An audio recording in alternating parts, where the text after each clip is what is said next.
कवन फुलवा रोपे मैया के मालिया बिटियुआ हो कि कवन फुलवाना।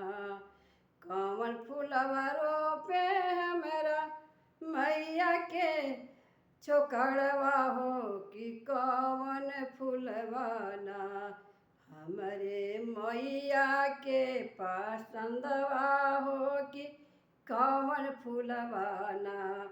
हमरे मैया के पसंदवा हो कि कवन फुलवाना। गेना फुलवा रोपे मैया के मालिया बिटियुआ हो कि गेना फुलवा रोपे मैया के मालिया बिटियुआ हो कि अढ़उल फुलवाना हो गुलाब फुलवाना। मोरे मई रोपे मलिया के बिटियु बेटुआ हो कि गुलाब फुलवाना। रोपे मलिया के पुतवा हो गुलाब फुलवाना। कवन फुलवा फूले मैया के ठीक दुपहरिया हो कि कवन फुलवाना। मोरे मैया के पसंदवा हो कि कवन फुलवाना। अढ़उल फुलवा रोपे मैया के मालिनी बिटियुआ हो कि गुलाब फुलवाना हो गुलाब फुलवाना। रोपे मलिया के पुतवा हो गुलाब फुलवाना।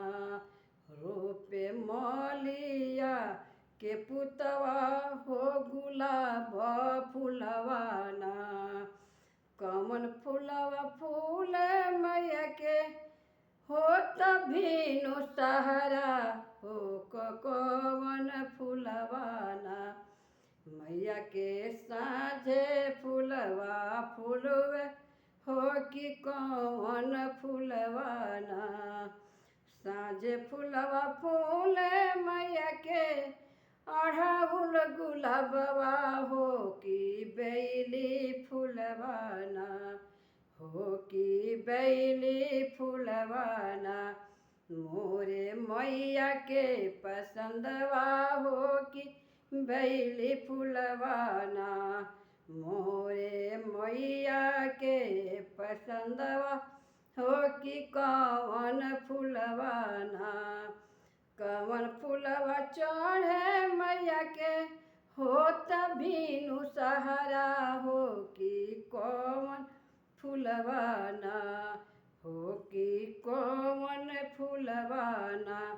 चढ़े मैया के चरणवा हो कि कवन फुलवाना।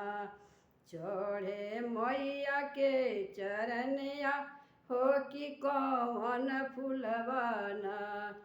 गेंदा फुलवा चढ़े मैया के होत भीनु सहारा हो कि अढ़उल फुलवाना हो कि अढ़उल फुलवाना। मैया के हौवे पसंदवा हो कि अढ़उल फुलवाना। मैया के हौवे पसंदवा हो कि अढ़उल फुलवाना। कवन फुलवा चढ़े मैया के होत भीनु सहारा हो कि कवन फुलवाना। मैया के साँझा दुपहरिया हो कि कवन फुलवाना। मैया के साँझा दुपहरवा हो कि अढ़उल फुलवाना। अढ़उल फुलवा चढ़े मैया के साँझे दुपहरिया हो कि बेली फुलवाना हो कि बेली फुलवाना। चढ़े मैया के चरनिया हो कि बेली फुलवाना। फुलवाना चढ़े मैया के चरनिया हो कि बेली फुलवाना चढ़े मैया के चरनिया हो कि बेली फुलवाना चढ़े मोरे मैया के चरनिया हो कि बेली फुलवाना।